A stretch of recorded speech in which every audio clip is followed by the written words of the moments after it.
Welcome back, everyone, to the George James and Associates Research Tools channel. My name is Stephen Lee, and in this short video, I'm going to teach you how to redline a paper. This is very important for a number of reasons and a number of things that are going to come up in your academic career sooner rather than later. So it'll for sure come up in your dissertation. So let's say that this is a very short dissertation work that I've done. It's not, of course, right, because the dissertation is like tens of pages, if not over 100 pages. So anyway, let's say this is my dissertation. I submit this to my committee, and then they come back and they have a number of comments, right, and they've done a lot of stuff to it, and there's basically comments, right? They would go, and I'm going to show you right now. Let's say that they just don't like this title, so they would highlight that. They go to Insert in Microsoft Word, go to the Insert tab, comment, and instead of my name, it's their name is going to show up here, right? Like PhD advisor, or John Smith, or whoever's name is that's my PhD advisor would go in there. And so they would say this title is inappropriate, right? Please change, or please fix, or something. Whatever the comment, right? Whatever they're going to put in there. So then right, and then I can come back in here later, and I can, when they send this document back to me, and I can go reply, right? I can reply to their comments, or I can fix it, right? I could say, okay, so instead of research statement, I'm going to say, like, let's just say, I don't know what just happened, so let's try. That's super weird. Okay, it's super weird. It should have, I don't know why it did that, but I think I can back up. Yeah, here we go. Okay. So I can say, instead of replying, I mean, before I did the change, I could say, how about statement of research instead, right? And then they would come back later and reply. Instead of my names, it would be, person's name, my name, person's name, my name, and so on. It's a conversation, it's a dialogue.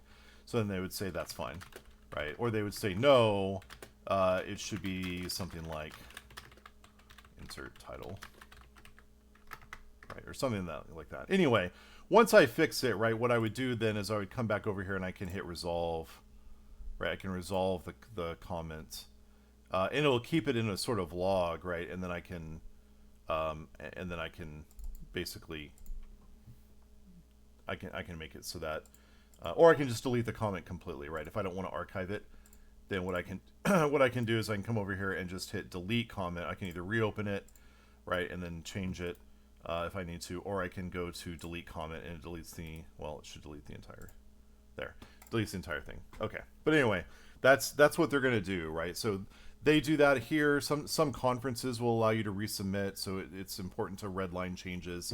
You don't really redline changes in publication, though. That's sort of different, unless of course the journal has you do that, and then you go by whatever the journal says. But I have yet to experience on a revise and resubmit where the journal says redline the changes. You usually, basically, I'll explain that in a different video of what you do instead of redlining. But redlining is important also for if you have co-authors and in a paper, and the co-authors and yourself are going back and forth, and you're not doing it inside of something like Google Docs where multiple people can live edit at the same time. So instead, what you will do if you're asynchronously editing a work, in my first example with the dissertation, if I make a whole bunch of changes, I need to redline, because otherwise my committee doesn't want to read another 100 pages of my work. They don't want to reread and try to pick out what changed. Instead, you can tell what changes, because what we'll do is we'll go to review, and then track changes drop down, and then track changes. So review, track changes, and then you just make changes to the document, and it does it for you. So if I was going to make this change, right, I highlight that, hit the delete key, and this is what redlining looks like. So instead of just say statement of research, and then here, let's say I don't like the second sentence. So first sentence, my research identifies trends of fraud and other forms of misconduct in financial services. Next sentence, I empirically test the qualitative findings of other scholars. That sounds a little bit pretentious. So instead, what I'll do is I'll hit delete, and then I'll say, I empirically test long-held assumptions by the financial services industry right, regarding fraud, unethical behavior, and white collar crime. Right, that sounds better. And so anyway, you're gonna everything that you do, and even if you do a new paragraph, like let's say for whatever reason there's a space here, or let's say you're gonna create another paragraph somewhere in here. So let's say I'm gonna do it here, just an arbitrary point, right? So it shows me, right? The red line here shows me indenting, but it shows that, and you can, I think, come over. Yeah, you can select redline, like show comments, right, and show markup and simple markup, all markup, right? You can also go to no markup with this drop down menu here, and it goes back to the original. So then the question that you probably have at this point is, okay, let's say that my reviewers made these changes, my dissertation review committee or my my colleagues, if I'm co-authoring a paper, and they said this is what needs to change. So then what I would do, right, is I would go to the accept or the reject, right? And I mean, if your dissertation committee says you need to make changes, you need to make changes, right? Rejecting a dissertation committee suggestion would be pretty bold, but you could do it, right? You could reject it. But anyway, so when you go to accept, you can either do accept all changes, which is what I normally do with my dissertation. So what I'll do is I will redline the document. I will then send it to my dissertation committee, and if everything looks good, this has happened before where they all three of them said, yes, that looks good, that's much better, because I made the changes that they had previously suggested, and they said, yes, that looks good. Okay, great, it looks great. So now they have all approved, right? I have green lights across the board. And so I go to accept all changes, and now it's done. And now it automatically, right, takes the red out, and it changes the text based on the redlining. But you can, instead of that, go to, you can reject all changes, and then it goes back to the original way that it was. The original way, not the new way. Similarly, right, if you reject all changes. So you can do that. You can also say, you can go to accept, and it'll highlight the first one, and you can choose to accept or reject it. So let's say we're going to accept this. Okay, so accept deletion, and then accept this part. But then let's say that I disagreed, or they disagree. Whoever's looking at the redline document disagrees with this change, so they can say reject that. Maybe they want both, right? So it would be like a phrase: I empirically test the quality findings of other scholars, right? And then I empirically test, and they wanted both, so that you would reject the first one, which we did, and then accept the second one. Although that would be really awkward, but I'm just trying to show you the versatility of everything you can do, because up until recently, up until a few months ago, maybe a year ago, I didn't know what redlining was. And so it was just, I think it was something that everyone thought that I knew, and I didn't, right? Everybody has their blind spots.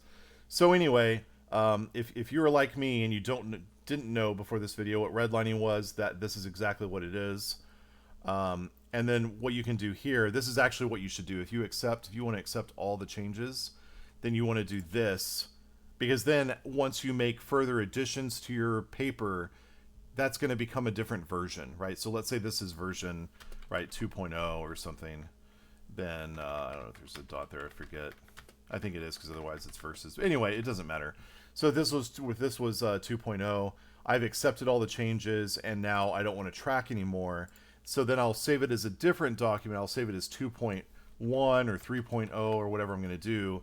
And then I will add on to it, so that way I can go back into my folder and I can see the progression, right? And I do track changes and accepted changes. So I'm going to show you this really quickly.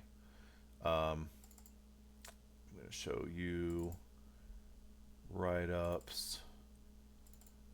So here you can see, so I had version 1 and then version 2, and you can see I didn't know in version 1, I sent version 2 after making the changes.